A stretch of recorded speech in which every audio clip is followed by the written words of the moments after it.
thrill. I can be moving or I can be still, but still moving the wheel. Yes, he is a legend, and yes, he is a one-of-a-kind American. But when he's out there on stage, riffing and picking, he's just Willie, and he's still the best.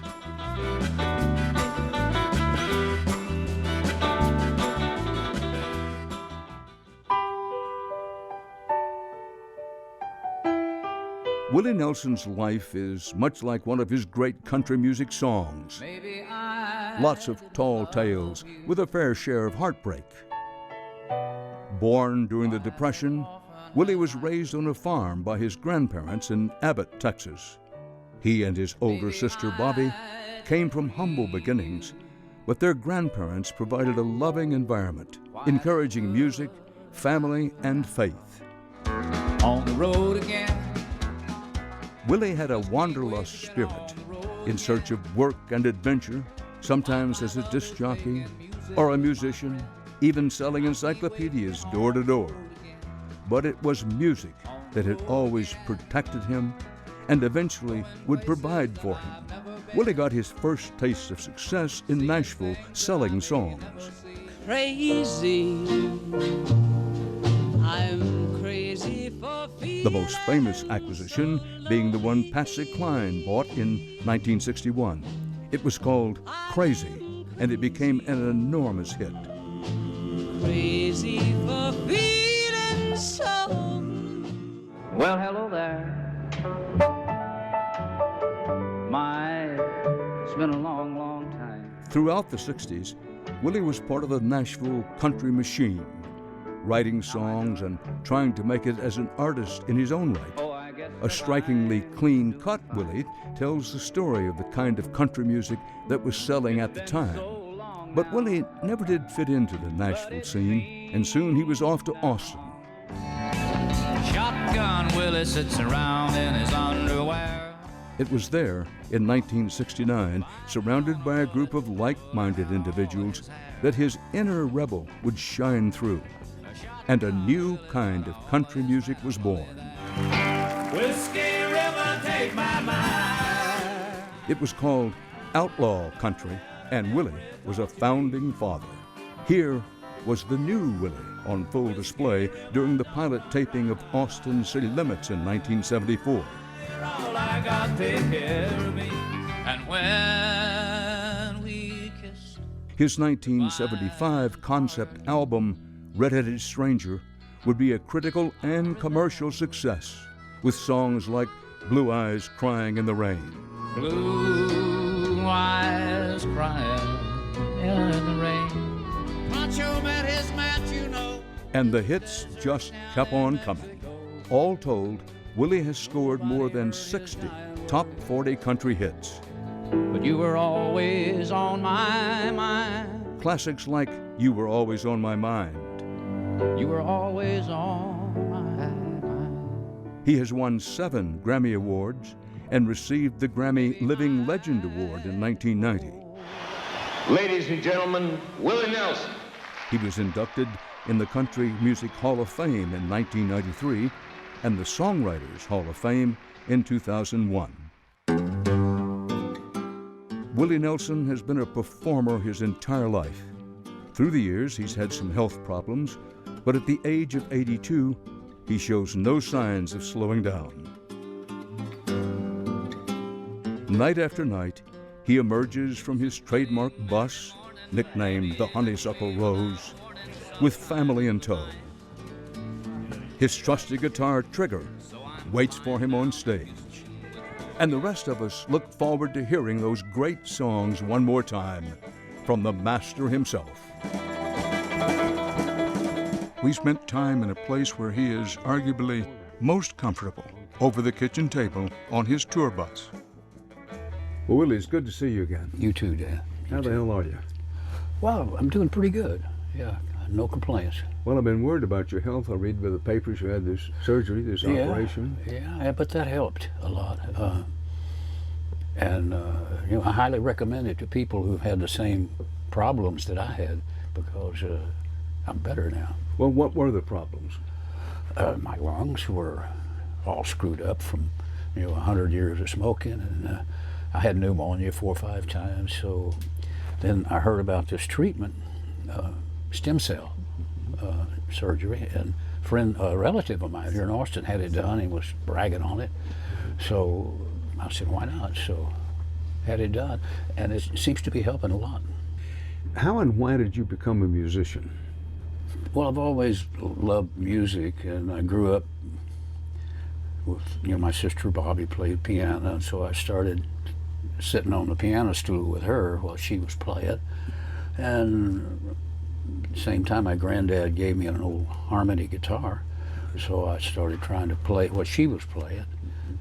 But I've been writing poems since I was 7 or 8 years old. You remember the first poem you wrote? Yeah.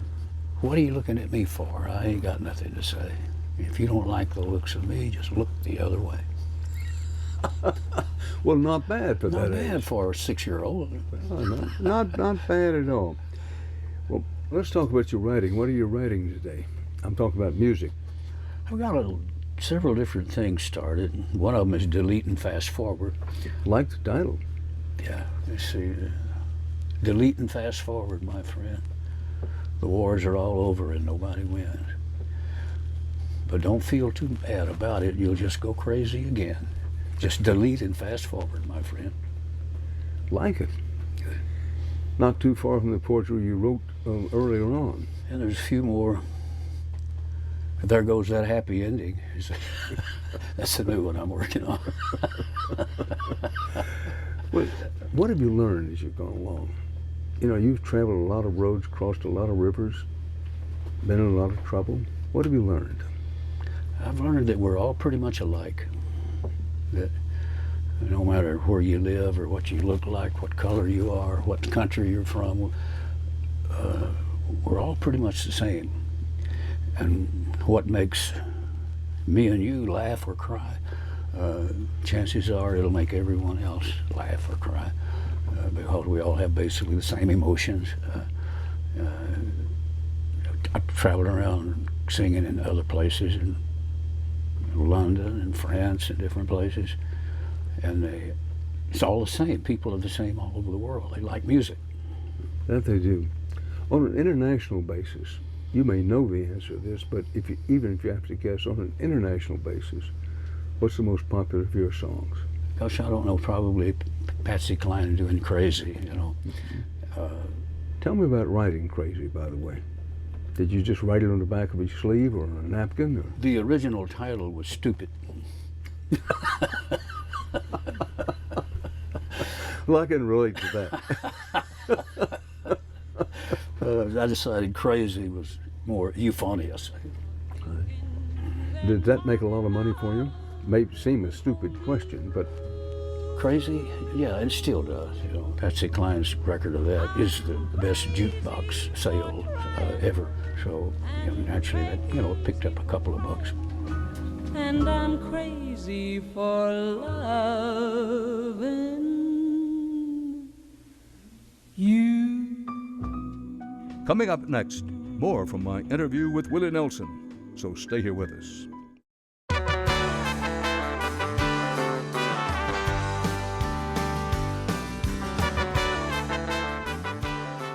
Willie Nelson is about as synonymous with marijuana as a cowboy is with his horse. They just go together. And for decades, through roadside arrests, constant calls for reform, even pot-themed music, Willie Nelson has become the advocate-in-chief for the legalization of marijuana. Just listen to these lyrics. Take me out and twist me up and point me toward the sky, and just roll me up and smoke me when I die. Roll Me Up and Smoke Me When I Die became a hit for Willie.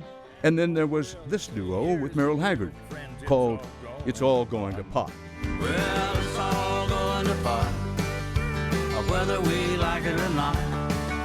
Best I can tell, the world's gone to hell and we're all gonna miss it a lot.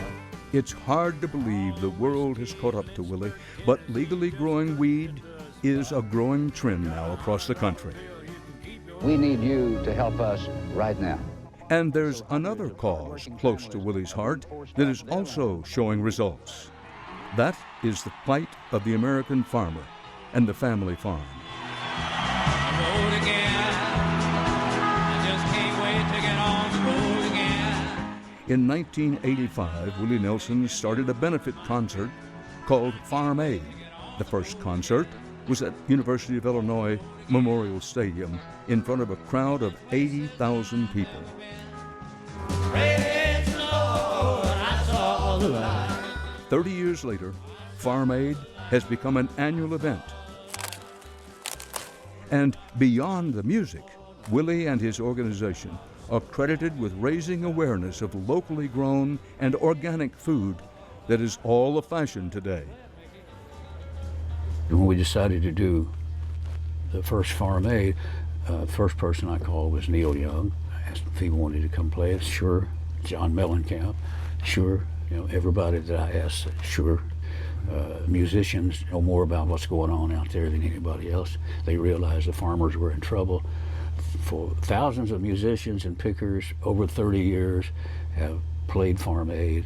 For not one red nickel did they get. They didn't want to pay their own way, they paid their own hotel bills, just to show their appreciation to the small family farmer. When you had that first Farm Aid, did you have any idea that you'd be celebrating the 30th anniversary of it?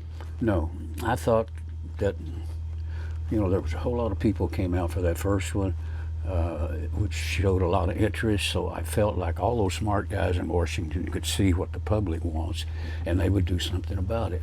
That didn't happen, so we had Farm Aid 2, Farm Aid 20, Farm Aid 30, and we'll have Farm Aid 50 until they decide to do something about it. Well, I remember when Farm Aid first started. In fact, you and I talked along about that time when you were just starting it. The small family farm was disappearing. Mm-hmm. Big agriculture, big corporate agriculture was on the steep incline. Now, you and I both have lived long enough to see it be in the decline. Did you ever think you'd live to see the day? No, I didn't, but a lot of things had happened that I didn't think I'd live to see. Well, now there's a whole movement for local products. Mm-hmm. You go to a local supermarket. Organic, yeah. Organic, local grown products. Yeah, the people are finding out that they don't have to get their food from 1,500 miles away. They can have their farmers around them grow what they need, and they can buy it at the local farm to markets. And the farmers are becoming more and more aware of organic farming, and so things are looking up after all this time. You have to take some satisfaction in knowing that you're partly, maybe mainly responsible for that. Well, as humble as I am.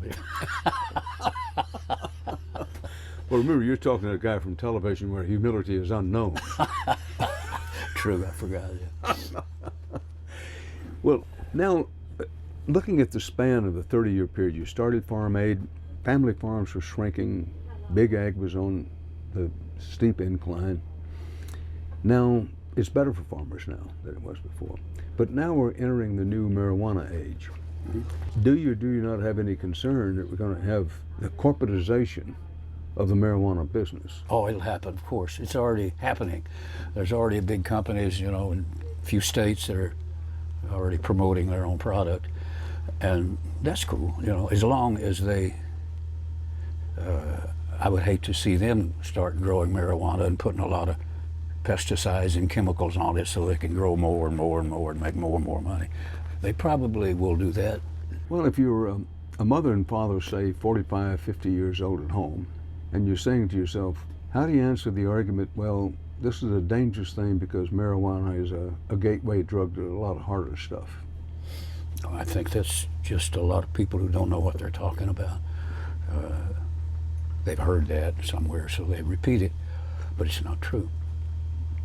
In fact, the opposite is true. I think more people are able to get off the strong, bad stuff by just smoking marijuana.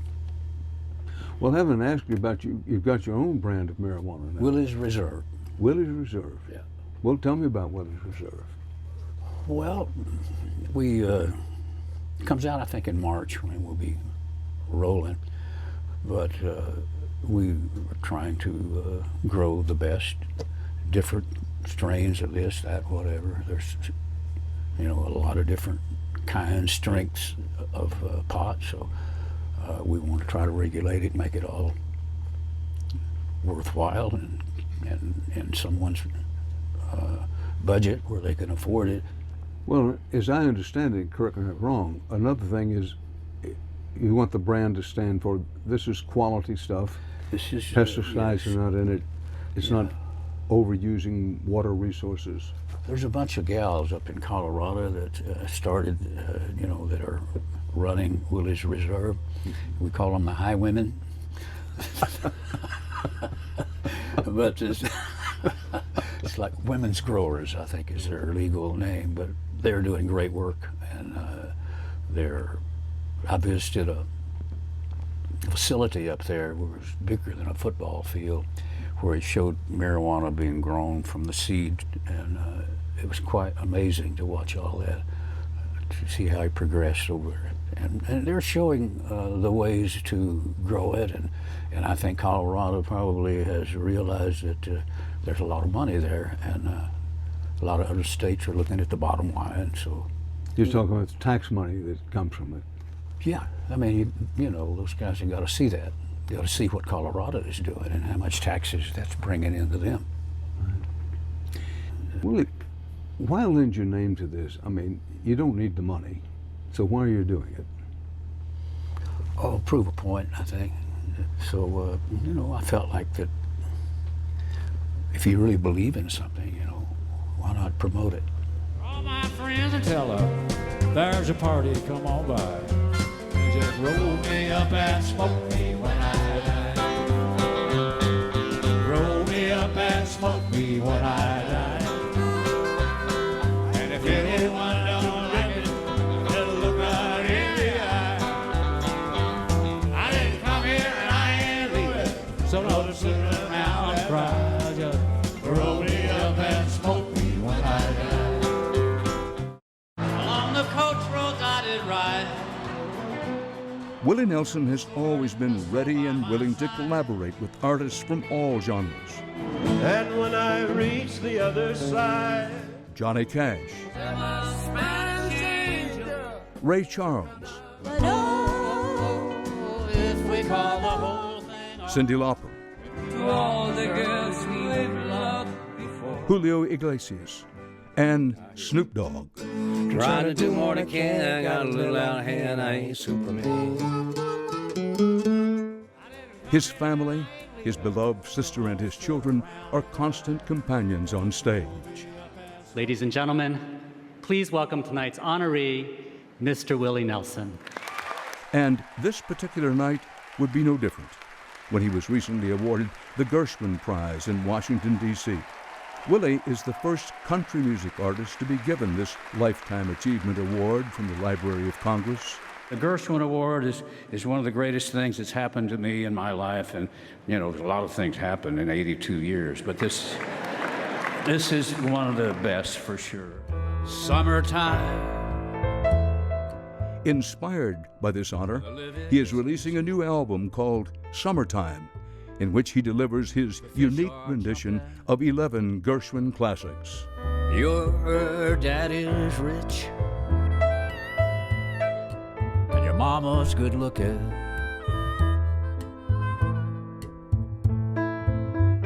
Hush, little baby, don't you cry. You have, to say the least, a distinctive style. What is it about your singing now? I'm talking about how you sing a song that's different from almost, if not everybody else who does country music. Is it you sing on the note or off the note? Remember my ignorance about music. Well, I'm a huge Frank Sinatra fan, and he's my favorite singer. And I've been listening to him for many, many years, and I love the way he phrased, that he kind of sung it the way he wanted to, and sang it like with a jazz-like feel. And I liked that, and I felt like that it was easy for me to do. I don't think I knew that you styled yourself after Frank Sinatra in the way you singing things. All-time favorite Willie Nelson tune? Oh, Healing Hands of Time. Why? Oh, I don't know. It's a positive song, you know. And that it is. Yeah. Now, in other people's music, let's set Frank Sinatra aside. Mm-hmm. Got a favorite tune? Well, I'm a huge George Jones fan. Vern Gosdin, Bob Wills. I mean, it'd be hard to pick out really favorites or most favorite. Well, I'm also a big George Jones fan. Sorry he's gone. Yeah. But sometimes I get in arguments with my friends because I like From the Window Up Above, that George Jones song. Mm-hmm. I do too. Well, we were talking about that your sister was playing the piano and that helped forward your interest in music. Was it at the time primarily church music? The music that we were playing was music that my sister had, the sheet music from songbooks from various types of music. So she had pop music, she had classical music, and all of it. She could read and can read the music. So I was introduced to a whole lot of different kinds of music just by sitting on the piano stool listening to her play. Mm-hmm. And I know that's had a lot to do with the music that I choose to play and sing. Well, when you recorded Redheaded Stranger, did you say to yourself, Blue Eyes Crying in the Rain is going to be the biggest thing on it? Yeah, I just felt it, and that it was, I hate the word, but it was commercial. Mm-hmm. It was something that everyone, at one time, it was a hit song by Roy Acuff, right, and it was written by Fred Rose, and I have been singing it since I was a kid.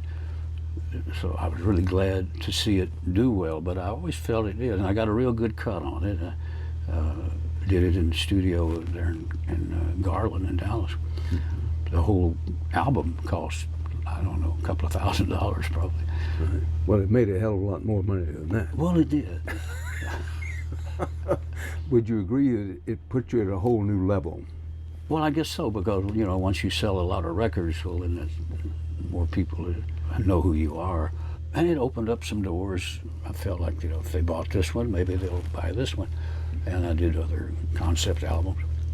Well, you've seen so many changes over the years. What's the biggest change in the music business from when you first started?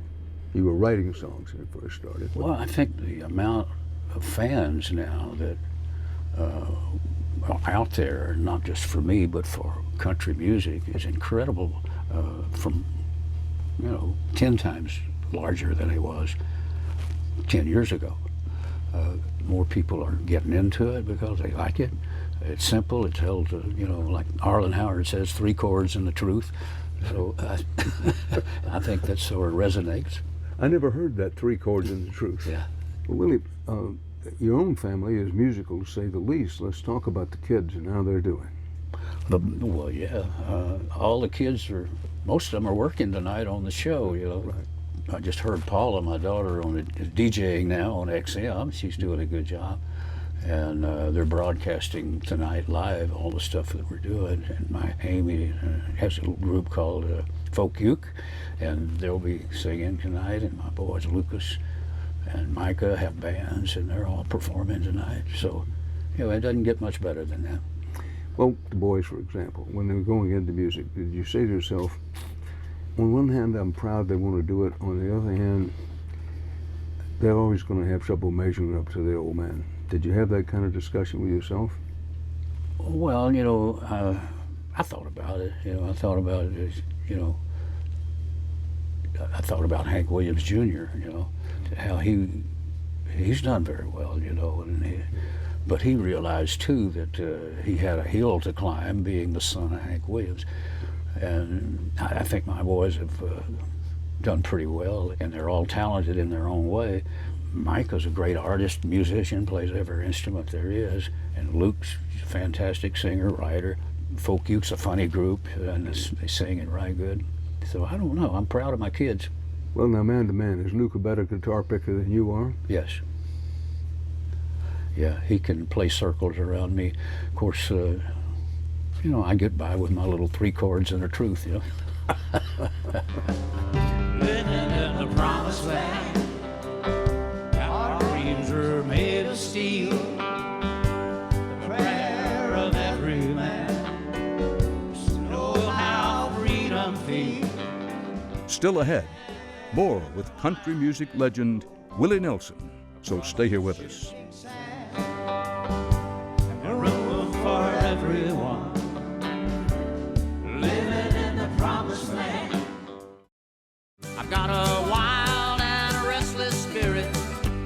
my price through every deal. Willie Nelson has had his fair share of drama. 4 wives, arrests for drug possession, and most famously in 1990, his assets were frozen by the IRS because he owed millions in back taxes. But through it all, Willie Nelson stands tall, all 5 feet 6 inches of him. Willie, you've had so many ups and downs, not just with music, not just with the IRS. What was the low point for you? Well, there's been some, low points. When I lost my son, that was a big one. And, everything else seems to pale in comparison. I got through that one, so I figure anything else, if you get through that, you can get through anything. Right. That's what you learned from that. Yeah. Now, when you got in trouble with the old Internal Revenue Service, I got to tell you, I thought you'd make it back, but I thought it'd take longer than it did. What did you learn from that experience? I mean, you're in a big hole, a huge hole. Well, I would first of all be careful about who you let run your business. There was like a 17-year period there where my advisors, said, do this, do that, buy these, buy those. You won't have to pay taxes, blah, blah, blah. And that was all disallowed by the IRS. And penalties and interest accrued for every day, up to $32 million that I owed them. And my bass player, B. Spears, someone asked him if they thought I was worried. And he said, well, if he owed them $1 million, he might be in trouble. But if he owes them $32 million, they're in trouble. Well, and that's true in a way. In other words, they have an interest in you keeping going if you owe them $32 million. Yeah. And as it turned out, we worked out a deal and moved on. Well, having asked you what the worst things happened to you, and you said the loss of your son doesn't get any worse than that, what are the best things that happened to you? Well, the best things that are happening to me is I have a great family. I have a lot of great kids, and they seem to be doing well. I'm proud of them. So it doesn't get better than that. It's out of nowhere, I know. But I always liked Me and Paul. Tell me about that song. Well, Me and Paul English is my drummer and best friend. We've been friends forever. And the song is true, practically every line in there happened. Including you were opening for Kitty Wells in somewhere upstate New York. That's right. And on a package show in Buffalo with me, us and Kitty Wells and Charlie Pride.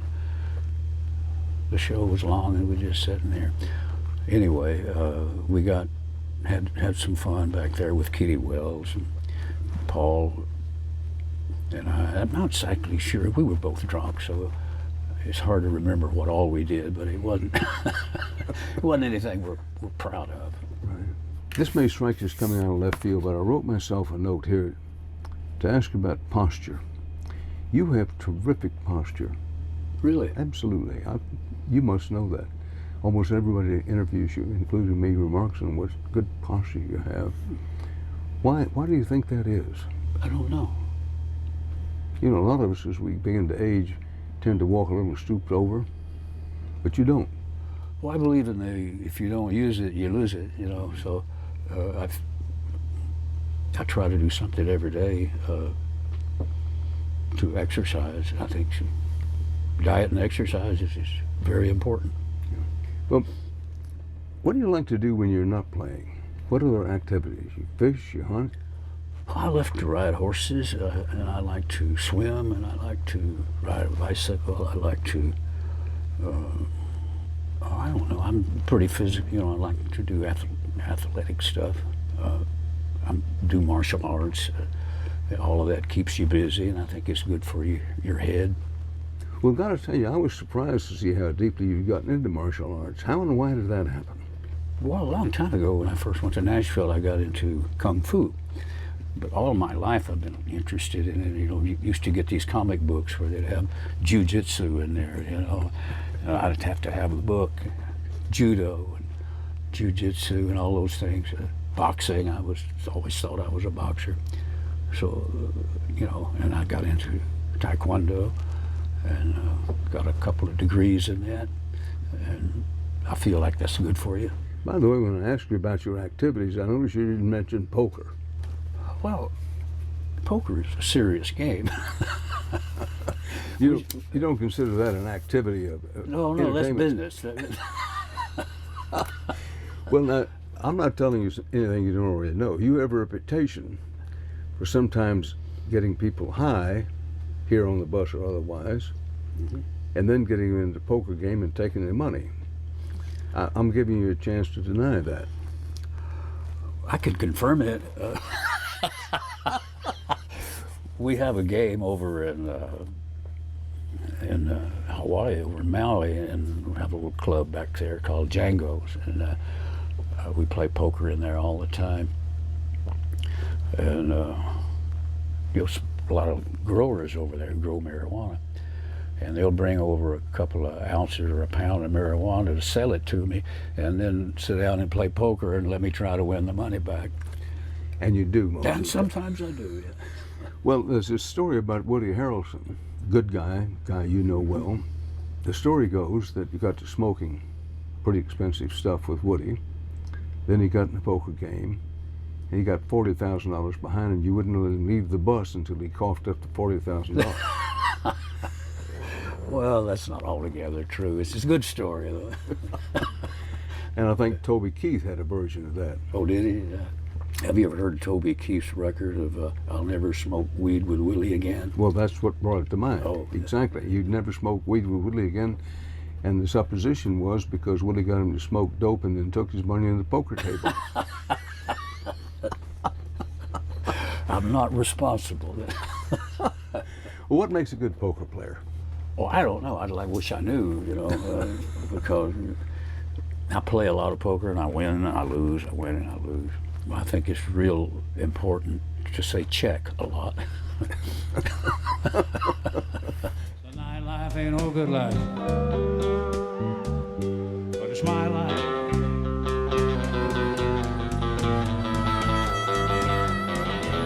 The nightlife ain't no good life, but it's my life.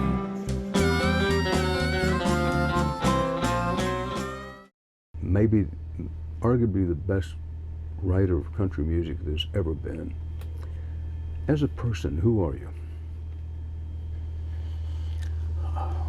I don't think I've changed that, you know, from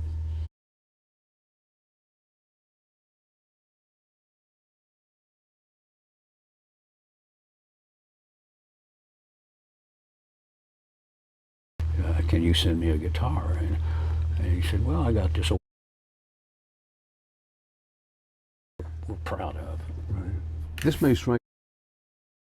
And it's written by Fred Rose, and I have been singing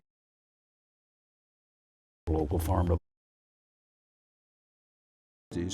Willie was part of the Nashville country machine, writing songs and trying to make it as an artist in his own right. A strikingly clean-cut Willie tells the story. It's simple. It tells, you know, like Arlen Howard says, 3 chords and the truth. Got it, play it every night. It's got a hole in it.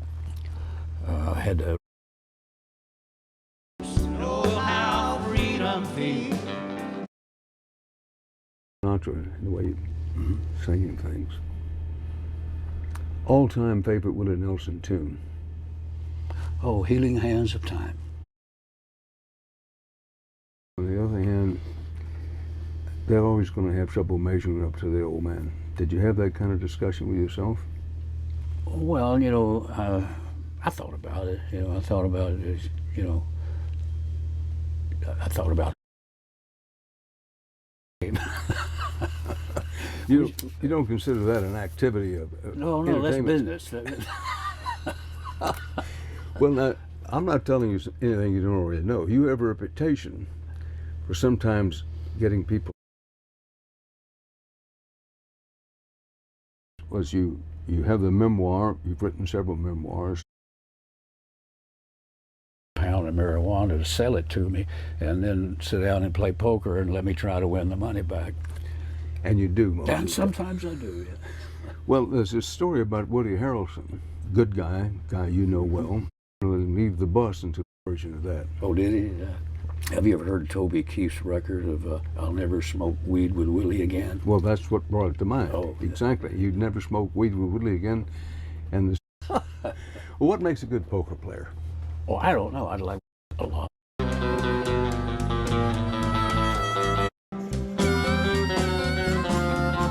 Was a highwayman along the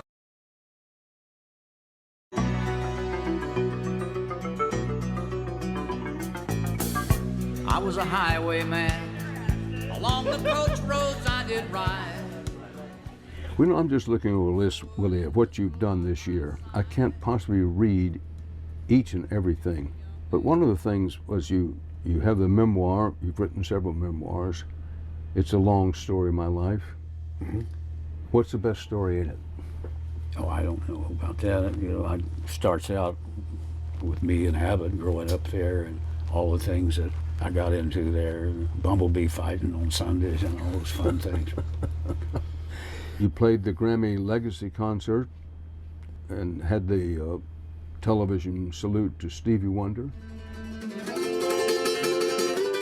And you go on, you had the documentary, the David Chamberlain documentary about Trigger.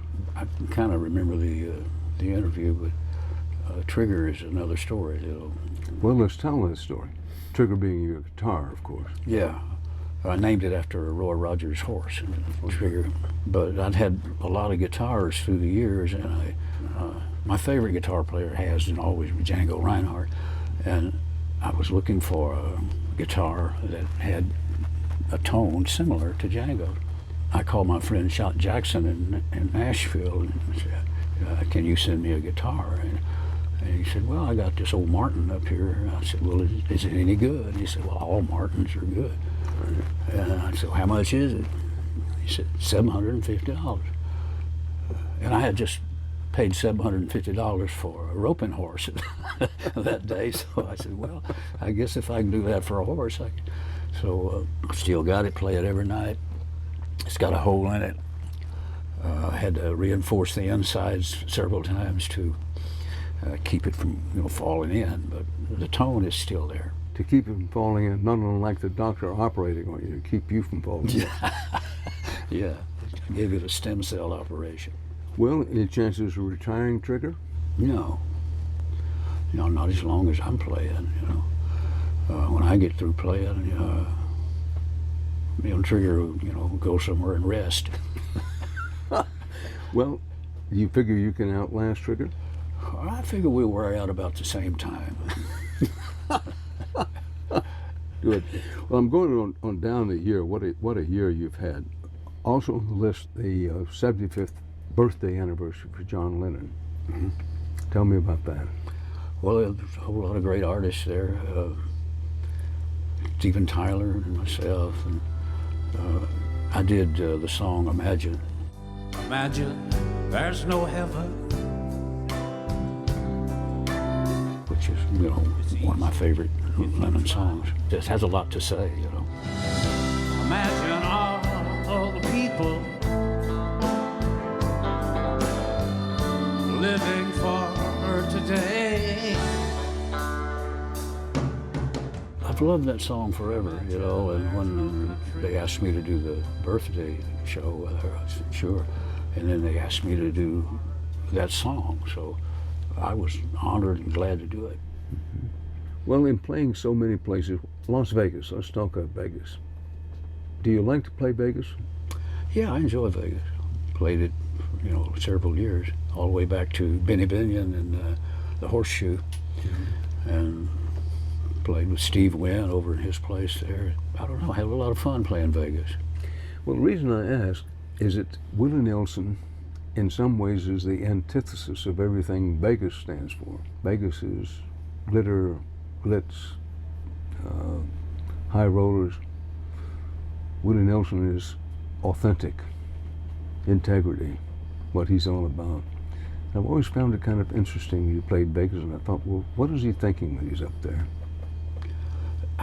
I just look at it as another beer joint, you know.